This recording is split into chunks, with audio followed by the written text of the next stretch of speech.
All right, let's talk about a bug that's probably more common than we think: Peptoniphilus harei. Now, this is a gram-positive anaerobic coccus that's a normal part of our microbiota, but give it a chance and it can become a really nasty opportunistic pathogen. So we're going to dive deep into what makes this organism so sneaky. And just a quick heads up before we get started, this entire explainer was put together using Gemini Deep Search. If you want to see all the research and get the full list of sources, you can check out the notebook document. We've linked it for you. So this really is the big question, isn't it? It's the whole reason we're talking about this today. We know Peptoniphilus harei is showing up in some pretty serious infections. So why are we in the clinical lab missing it, or even worse, misidentifying it so often? This little diagnostic blind spot means we're probably seriously underestimating how much trouble it's actually causing out there. To answer that, we have to start with the diagnostic challenge. Let's really break down why getting a solid ID on Peptoniphilus harei is such a pain, from what we see on a gram stain all the way to the molecular tools that finally give us a definitive answer. You know, when you first look under the scope, everything seems pretty straightforward. Peptoniphilus harei looks like your classic gram-positive coccus. You'll spot it in pairs, little chains, maybe some clusters. On the plate, it's a strict anaerobe, so it needs that special enriched media, and you gotta be patient. It takes at least 48 hours to grow. So, standard stuff, right? Well, that's where the easy part ends. And here's the impasse, the real headache. When you run conventional biochemical tests, Peptoniphilus harei looks identical to its close relative, Peptoniphilus asaccharolyticus.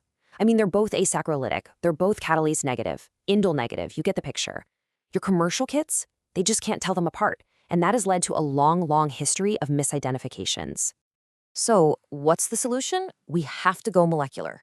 Look, MALDI-TOF is great, it's fast, but its accuracy is only as good as its database, and for this bug, the database often comes up short. That's why 16S rRNA gene sequencing is the absolute gold standard here. It's the only thing that gives us that sharp resolution we need to tell these species apart. Honestly, it's an essential confirmatory step. And this is how we're finally starting to see the true prevalence of Peptoniphilus harei.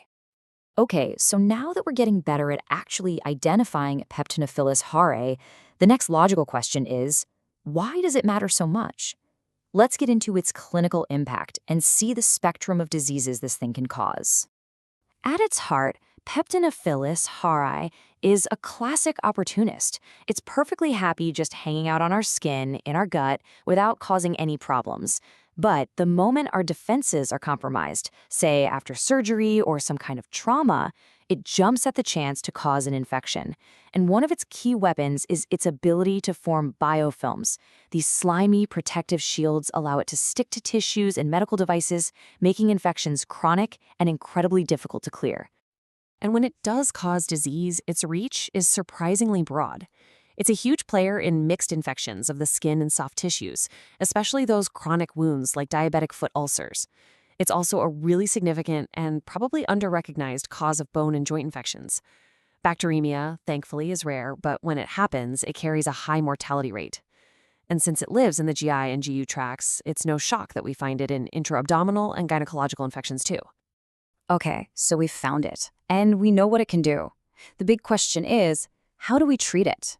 Let's open up the therapeutic playbook and look at how we manage these infections. Now, if we look at the in vitro susceptibility data, the picture is mostly good. Peptoniphilus harei is usually susceptible to common beta-lactams like penicillin and carbapenems like meropenem. You can see the very low MIC90s there. Metronidazole also performs really well. But then there's clindamycin. With an MIC90 of 1.5 and some studies showing resistance rates as high as 29%, its reliability is a real question mark. That's something you have to keep in mind. And this brings us to another major hurdle. This quote nails it. For those of us in the lab, the fact that EUCAST doesn't have species-specific clinical breakpoints for Peptoniphilus harei is a huge challenge. It means we have to interpret those MIC values using breakpoints for broader categories like gram-positive anaerobes, which, let's be honest, is not ideal when you're trying to guide therapy for a specific patient. So how does this play out in practice? Well, let's look at the Dutch swab guidelines for an example. For standard skin and soft tissue infection, the go-to recommendation is amoxicillin clavulanic acid. Makes sense.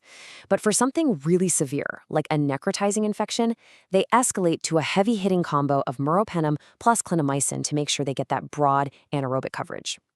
And if you look at international guidelines, like these from the IDSA, you see a very similar thought process.